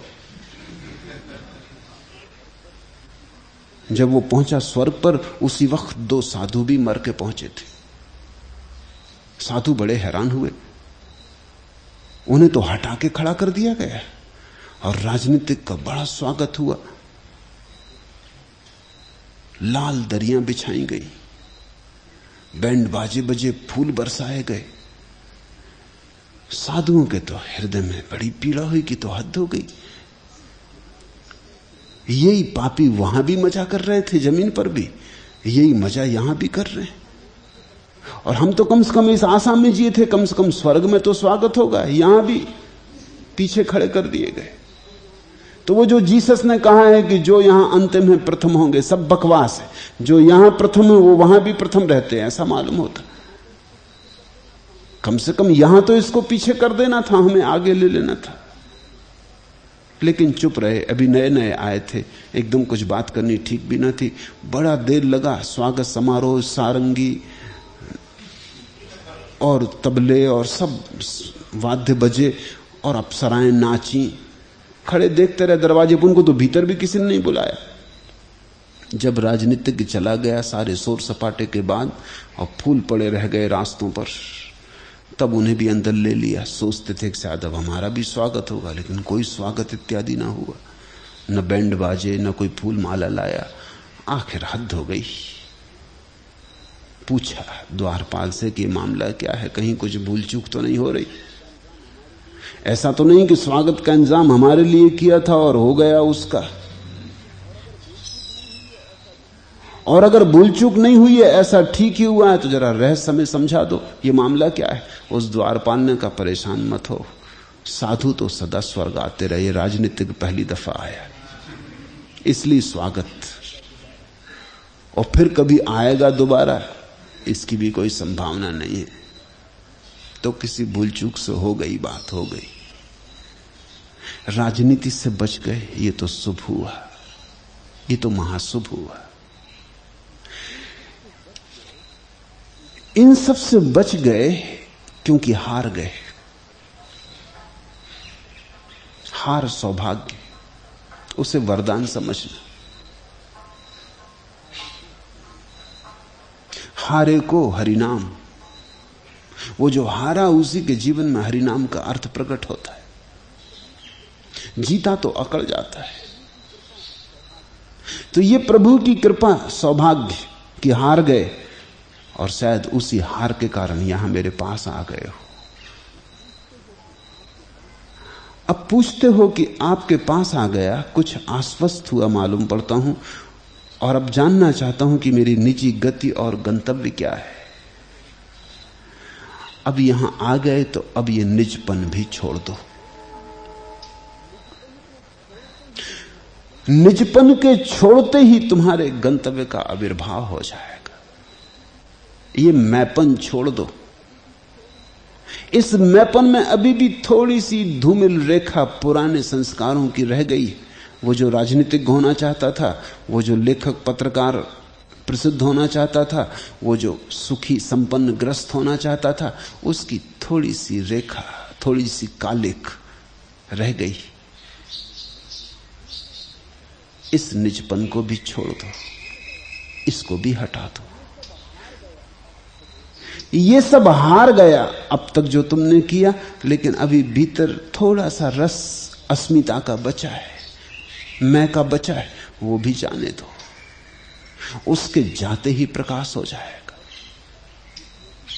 और तब पूछने की जरूरत न रहेगी कि गंतव्य क्या है। गंतव्य स्पष्ट होगा, तुम्हारी आंख खुल जाएगी।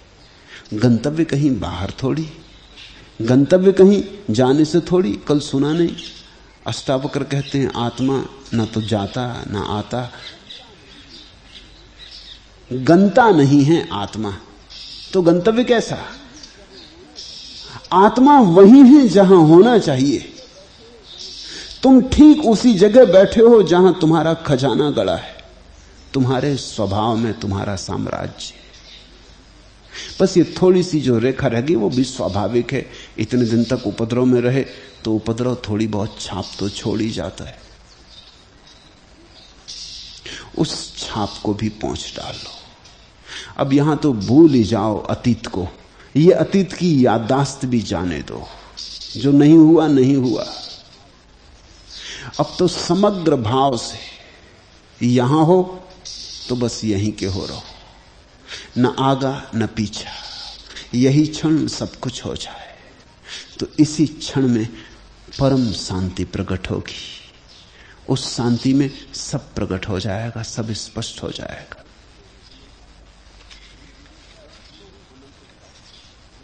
रस तो अनंत था, अंजुरी भर ही पिया। जी में वसंत था, एक फूल ही दिया। मिटने के दिन आज मुझको यह सोच है, कैसे बड़े युग में कैसा छोटा जीवन जिया। यहां तो मैं चाहता हूं कि तुम्हारे पूरे जीवन का वसंत खिल उठे। तुम इक्के दुक्के फूलों की मांग मत करो, नहीं तो पीछे पछताओगे। विराट हो सकता था और तुम छोटे की मांग करते रहे। तुम्हारी अड़चन भी मैं समझता हूं। मेरे पास लोग आ जाते हैं। एक मित्र आए, सन्यास लिया। सन्यास जब ले रहे थे तभी मुझे थोड़ा सा बेबूझ मालूम पड़ रहा था, क्योंकि उनके चेहरे पर सन्यास का कोई भाव ना था। पैर भी छुए थे, लेकिन पैर छूने में परंपरागत आदत मालूम पड़ी थी, प्रसाद ना था।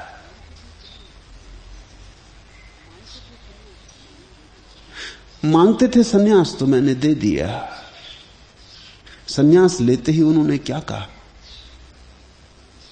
कहा कि मैं बड़ी उलझन में पड़ा हूं, उसी लिए आया हूं, मेरी बदली करवा दे। पठानकोट में पड़ा हूं और रांची जाना है। यही सोच के भगवान आपके चरणों में आ गया हूं कि अगर इतना आप ना करेंगे ऐसा कैसे हो सकता है, इतना तो आप करेंगे। मैंने उनसे पूछा, सच सच कहो, सन्यास इसलिए तो नहीं लिया, रुस्वत की तरह तो नहीं लिया? कि चलो सन्यास ले लिया तो ये कहने का हक रहेगा। कहने लगे अब आप तो सब जानते ही हैं, झूठ भी कैसे कहो, सन्यास इसीलिए ले लिया है कि सन्यास लेने से तो मेरे हो गए, अब तो मैं फिक्र करूं। लेकिन क्या फिक्र करवा रहे हो? पठानकोट से रांची क्या फर्क पड़ जाएगा? क्या मांग रहे हो? इतने स्पष्ट रूप से शायद बहुत लोगों की मांग नहीं भी होती, लेकिन गहरे में खोजोगे, अचेतन में झांकोगे तो ऐसी ही मांगें छिपी पाओगे। विद्यार्थी आ जाते हैं, वो कहते हैं कि ध्यान करना है ताकि स्मृति ठीक हो जाए। तुम्हारी स्मृति से करना क्या है? बड़े बड़े स्मृति वाले क्या कर पाए? परीक्षा पास करनी, प्रथम आना है कि गोल्ड मेडल लाना है, तो ध्यान कर रहे हैं। कोई आ जाता है शरीर रुग्ण है, वो कहता है शरीर रुग्ण रहता है, डॉक्टर कहता है कुछ मानसिक गड़बड़ है इसलिए रुग्ण है, तो ध्यान कर रहे हैं। तुम क्षुद्र मांग रहे विराट से, तुम्हें क्षुद्र तो मिलेगा ही नहीं, विराट से भी चूक जाओगे। रस तो अनंत था, अंजुरी भर ही पिया, जी में वसंत था, एक फूल ही दिया। मिटने के दिन आज मुझको यह सोच, कैसे बड़े युग में कैसा छोटा जीवन जिया, पीछे पछताओगे। मैं के आसपास खड़ी हुई कोई भी मांग मत उठाओ, मैं के पार कुछ मांगो। आज फिर एक बार मैं प्यार को जगाता हूं, खोल सब मुंदे द्वार, इस अगरू धूम गंध रुंधे सोने के घर के हर कोने को सुनहली खुली धूप में नहलाता हूं। आज फिर एक बार तुमको बुलाता हूं, और जो मैं हूं, जो जाना पहचाना जिया अपनाया है, मेरा है, धन है, संचय है, उसकी एक एक कनी को न्यौछावर लुटाता हूं। जो अब तक जिया जाना पहचाना सब न्यौछावर करो, लुटा दो, भूलो बिसरो, अतीत को जाने दो, जो नहीं हो गया नहीं हो गया। राह खाली करो ताकि जो होने को है वो हो, ये कूड़ा करकट हटाओ।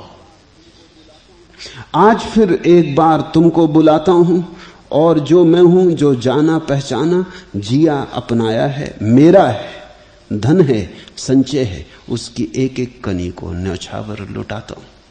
प्रभु के द्वार पर तो जब तुम नंगे रिक्त हाथ, इतने रिक्त हाथ कि तुम भी नहीं, केवल एक शून्य की भांति खड़े हो जाते हो, तभी तुम्हारी झोली भर दी जाती।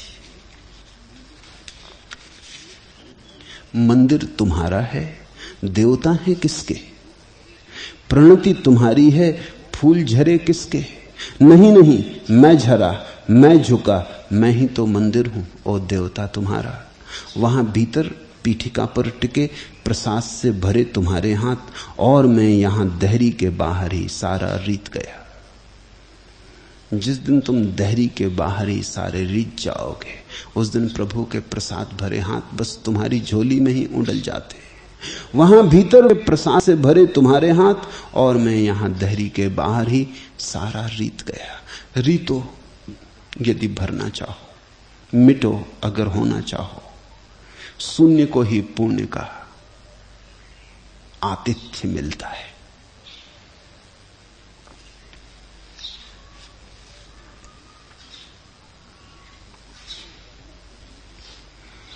आखिरी प्रश्न, आपकी पुस्तकें पढ़ने से ऊब आती है, ध्यान करने की इच्छा भी नहीं होती, और टेपबद्ध प्रवचन सुनने की इच्छा नहीं के बराबर है।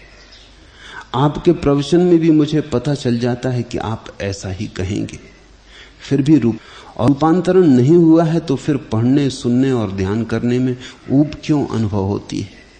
और प्रभु रोज रोज एक ही बात दोहराने में क्या आपको ऊब नहीं आती?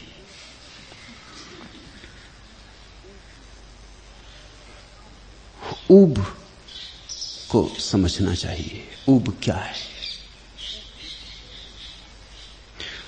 ऊब के बहुत कारण हो सकते हैं। पहला कारण, जो तुम्हारी समझ में ना आए और उसे बार बार सुनना पड़े तो ऊब स्वाभाविक है। बार बार सुनने से ऐसा समझ में भी आने लगे कि समझ में आ गया। समझ में आ गया, समझ में आ जाना नहीं है। बार बार सुनने से ऐसा लगने लगता है परिचित शब्द है, परिचित बात है। मेरी शब्दावली कोई बहुत बड़ी तो नहीं, मुश्किल से 300-400 शब्द। मैं कोई पंडित तो हूं नहीं। उन्हीं शब्दों का बार बार उपयोग करता हूं। तो बार बार सुनने से तुम्हें समझ में आने लगता है कि समझ में आ गया, और समझ में कुछ भी नहीं आया। क्योंकि समझ में आ जाए तो रूपांतरण हो जाए। समझ तो क्रांति है। तो जब तक क्रांति न हो तब तक समझना भी समझ में नहीं आया। और तुम्हें जब तक समझ में ना आओ, मैं आगे का पाठ करने लगूं तो बात गड़बड़ हो जाएगी। तब तो तुम कभी भी ना समझ पाओगे। भी तो पहला पाठ ही समझ में नहीं आया। तुमने महाभारत की कथा सुनी होगी। पहला पाठ द्रोण ने पढ़ाया है।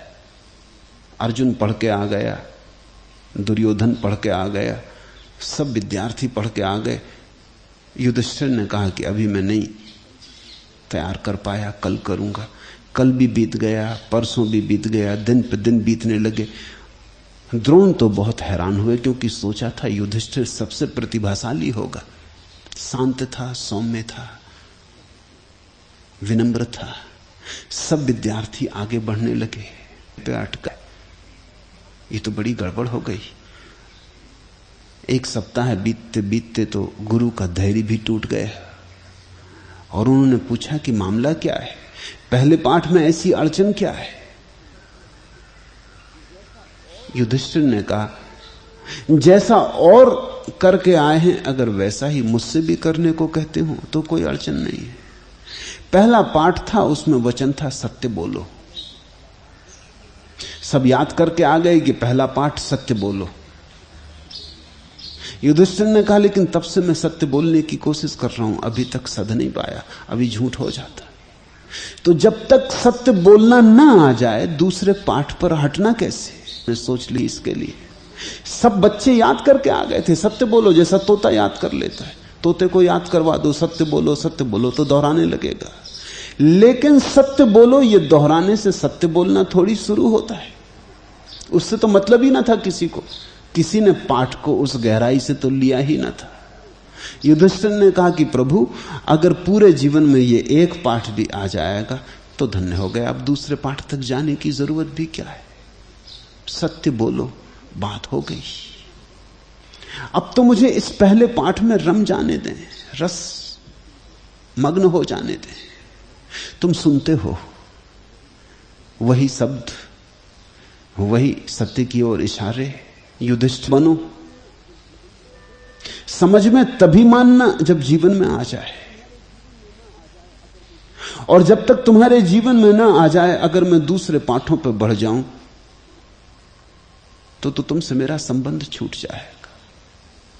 और फिर एक और अड़चन की बात है, जो मैं तुम्हें सिखा रहा हूं उसमें दूसरा पाठ ही नहीं है, बस एक ही पाठ है।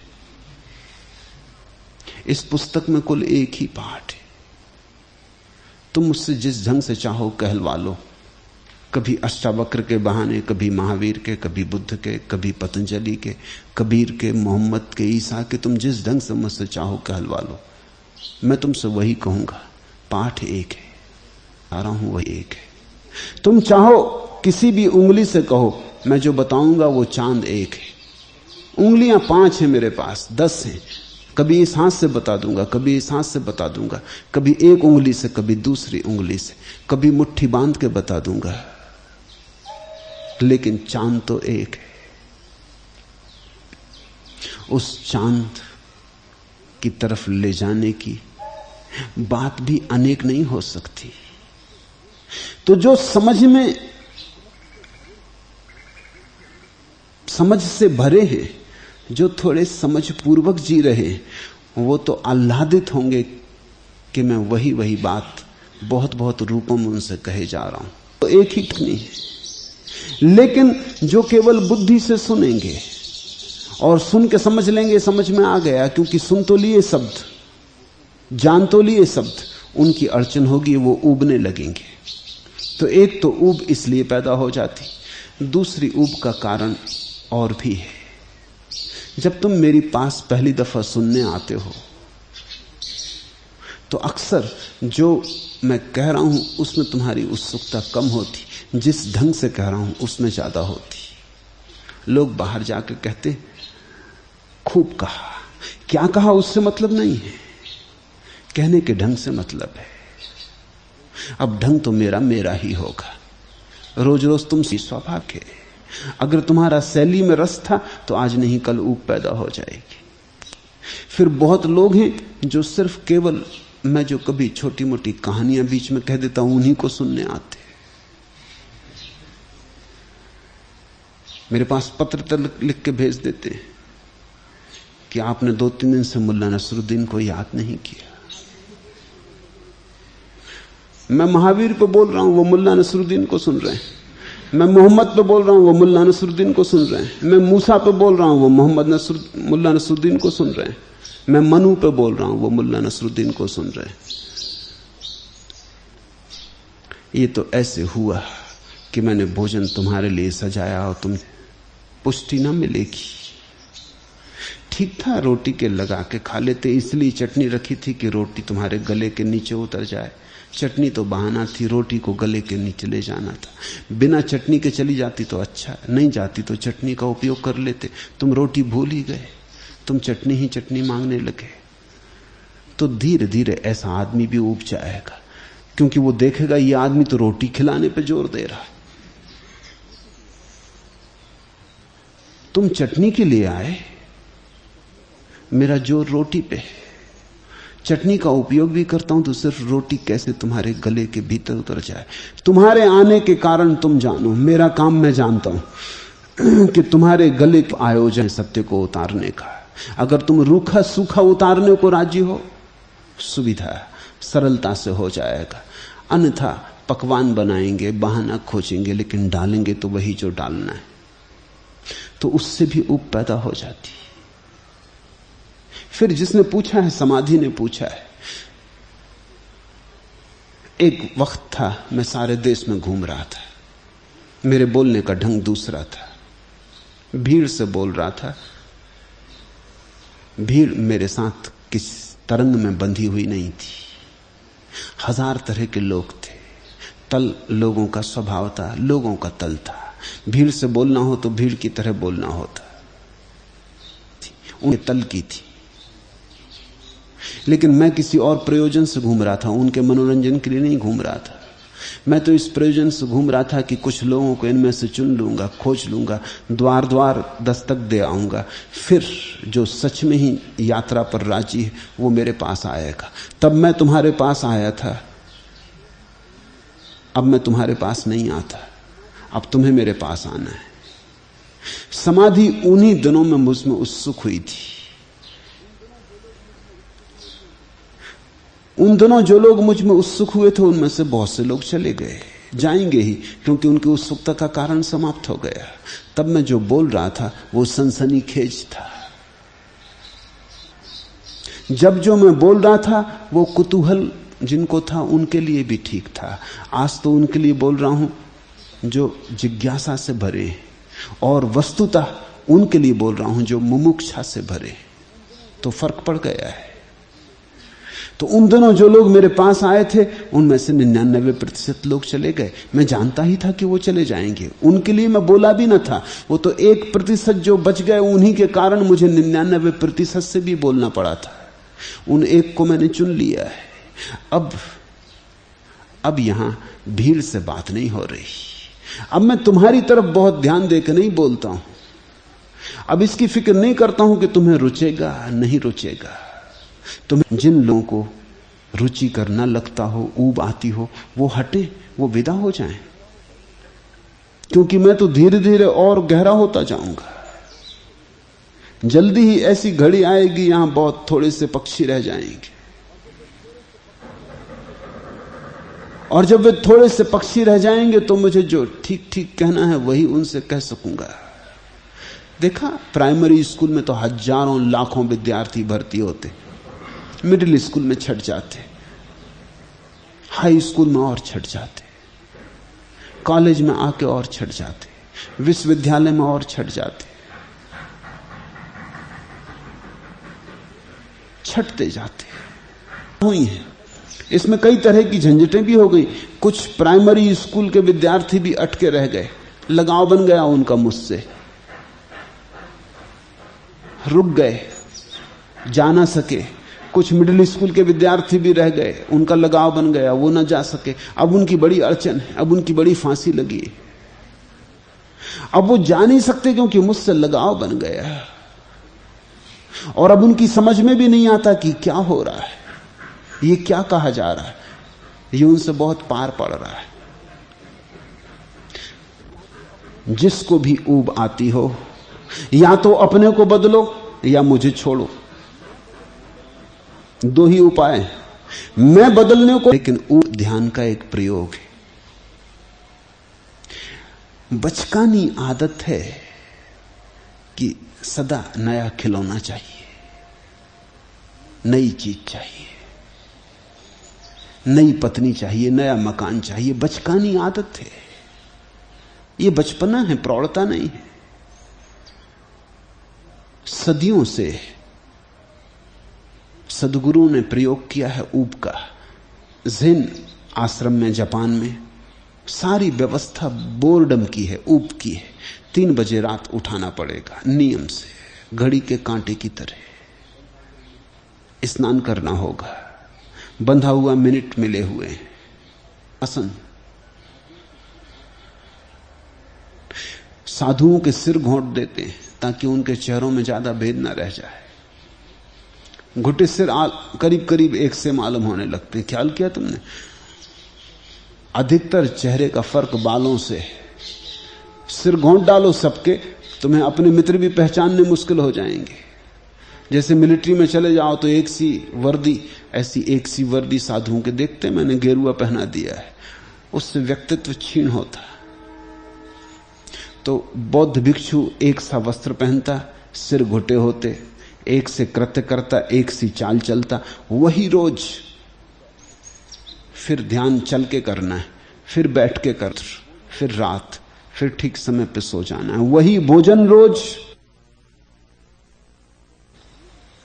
तुम चकित होगे कि ज़ेन आश्रमों में उन्होंने वृक्ष तक हटा दिए, क्योंकि वृक्षों में रूपांतरण होता रहता। कभी पत्ते आते, कभी झड़ जाते, कभी फूल खिलते, कभी नहीं खिलते, मौसम के साथ बदलाहट होती। तो इतनी बदलाहट भी पसंद नहीं की। ज़ेन आश्रमों में उन्होंने रेत और चट्टान के बगीचे बनाए। उनके ध्यान मंदिर के पास जो बगीचा होता है, रॉक गार्डन, वो पत्थर और चट्टान का बना होता है और रेत, उसमें कभी कोई बदलाहट नहीं होती। वो वैसा का वैसा, प्रतिदिन तुम फिर आए, वही का वही, वही का वही। क्या प्रयोजन है ये? इसके पीछे कारण है। जब तुम और कुछ उत्तेजना खोजने की आदत खो जाती, ऊब से गुजरने के बाद एक ऐसी घड़ी आती जहां शांति उपलब्ध होती। नए का खोजी कभी शांत नहीं हो सकता।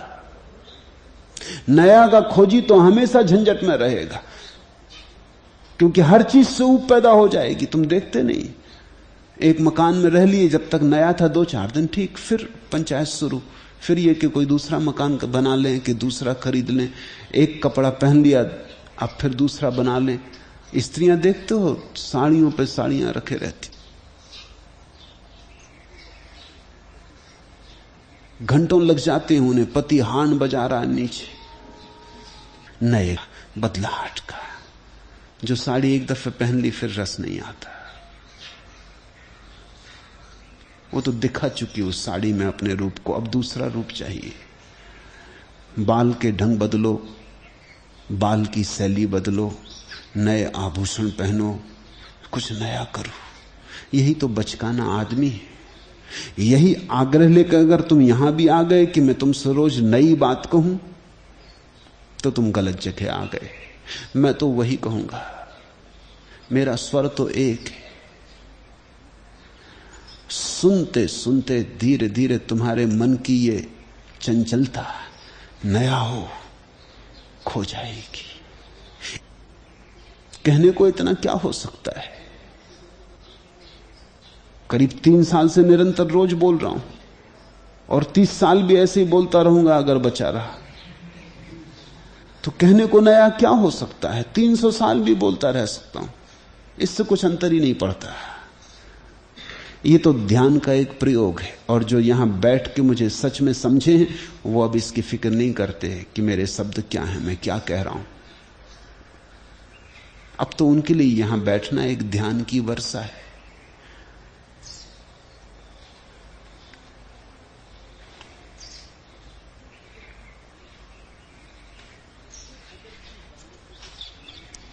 फिर अब तो अड़चन हो जाती। तुम अगर खाली खाली आए हो कि जो होगा देखेंगे तो अड़चन नहीं होती। एक दिन मुल्ला नसरुद्दीन अपनी पत्नी से झगड़ पर काम पर जा रहा था।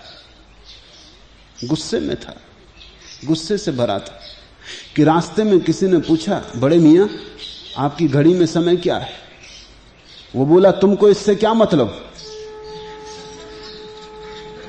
झगड़े से भरा आदमी कोई घड़ी में समय भी पूछ ले तो वो कहता तुमको इससे क्या मतलब? बजा होगा जो बजा होगा मेरी घड़ी में, घड़ी मेरी, तुम्हें इससे क्या मतलब?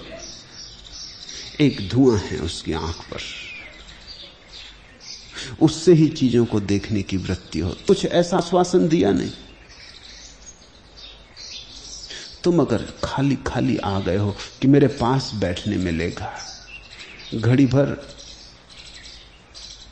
मेरे पास होने का मौका मिलेगा, बोलना तो बहाना है, सुनना तो बहाना है, थोड़ी देर साथ साथ हो लेंगे, एक धारा में बह लेंगे, तो फिर जो भी तुम सुनोगे वही सार्थक होगा, उसी में रसधार बहेगी।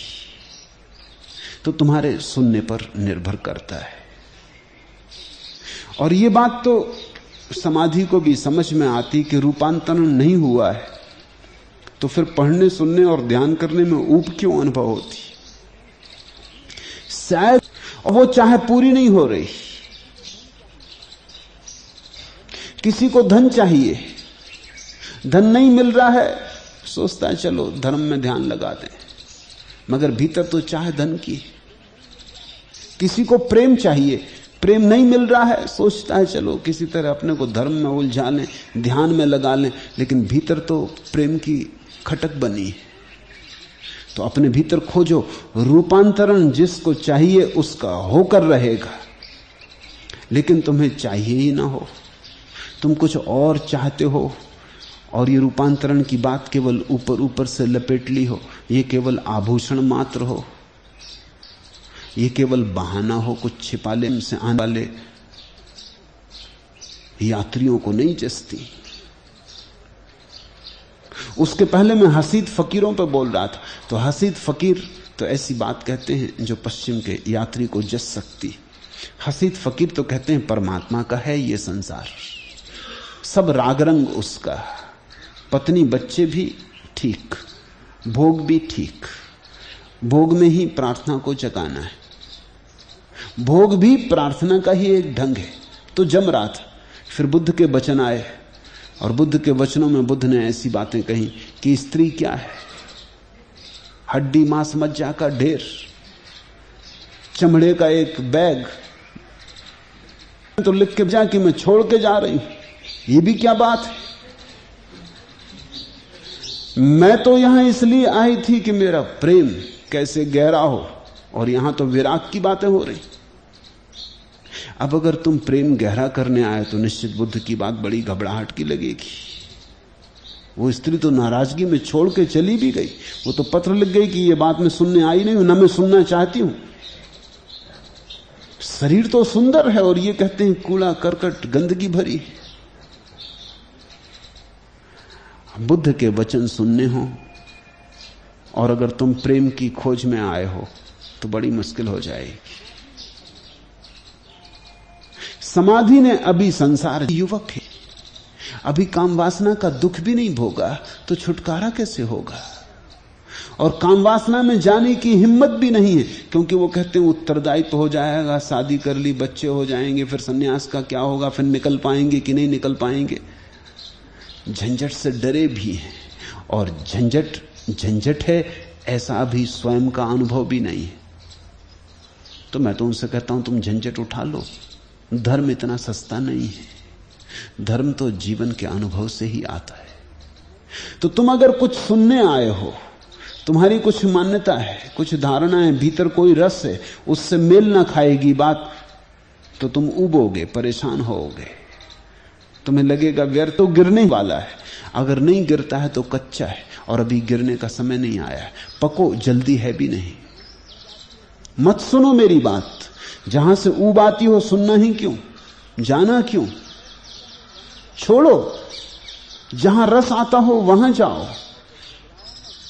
अगर जीवन में रस आता हो तो घबराओ मत, ऋषि मुनियों की मत सुनो, जाओ जीवन में, उतरो। नरक को भोगोगे तो ही नरक से छूटने की आकांक्षा पैदा होगी, दुख को जानोगे तो ही रूपांतरण का भाव उठेगा। ये क्रांति सस्ती नहीं है, केवल उन्हीं को होती है जिनके स्वानुभव से ऐसी घड़ी आ जाती जहां उन्हें लगता है तो मेरी बातें चिंगारी का काम करेंगी, तुम्हारे घर में आग लग जाएगी।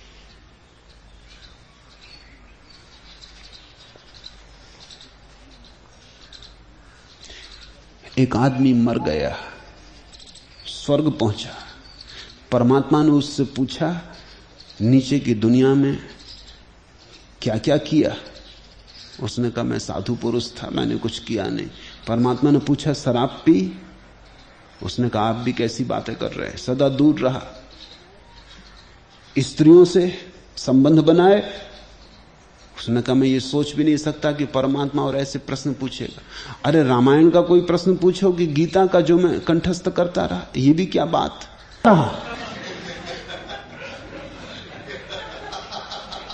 कहां रहा तू इतने दिन और करता क्या था?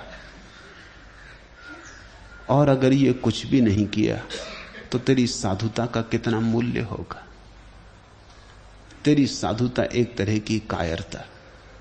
तू वापस जा।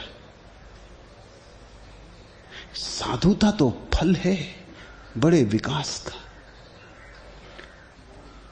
जीवन की सारी पीड़ाओं, सारे संकटों, सारे संघर्षों से गुजर के साधुता का फल लगता है। तो मैं जो बातें कह रहा हूं तभी तुम्हारे, और फिर तुम कहीं भी हो, फिर उसकी अहिर्निश ध्वनि सुनाई पड़ने लगती। तन त्रस्त कहीं मन मस्त वहीं, जिस ठौर की मौजें रागों की रस के सागर से झूल झपट जीवन के तट पर टकराती। तन त्रस्त कहीं मन मस्त वहीं, जिस ठौर लहरियां रागों की रस के मानस की गोदी में चिर सुखमा का सावन गाती। फिर तन कहीं भी हो, फिर तुम्हारा शरीर कहीं भी हो, कैसी ही दशा में हो, तन त्रस्त कहीं मन मस्त वहीं, जिस ठौर की मौजें रागों की रस के सागर से अर्जित करनी।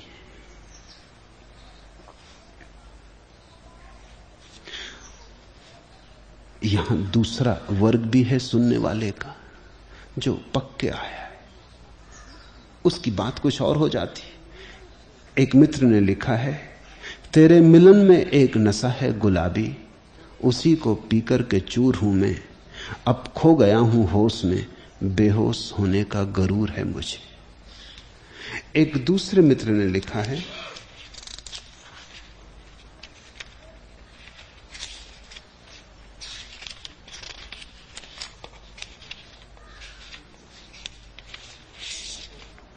हे प्रभु, अहो मैं अपना किसको समझूं बेगाना, कितना बेसुर था यह जीवन, ढाल न पाया इसको लय में। इन अधरों पर हंसी नहीं थी, चमक नहीं थी इन आंखों में, लेकिन आज दरस प्रभु का पा सब कुछ मैंने पाया। निर्भर करता है, तुम्हारी चित्त दशा पर निर्भर करता है। कुछ हैं जो ऊब जाएंगे, कुछ हैं जिन्हें प्रभु का दरस मिल जाएगा। कुछ हैं जो ऊब जाएंगे, कुछ हैं जिनके लिए मंदिर के द्वार खुल जाएंगे। सब तुम पर निर्भर है। हरिओम तत्सत। आज इतना।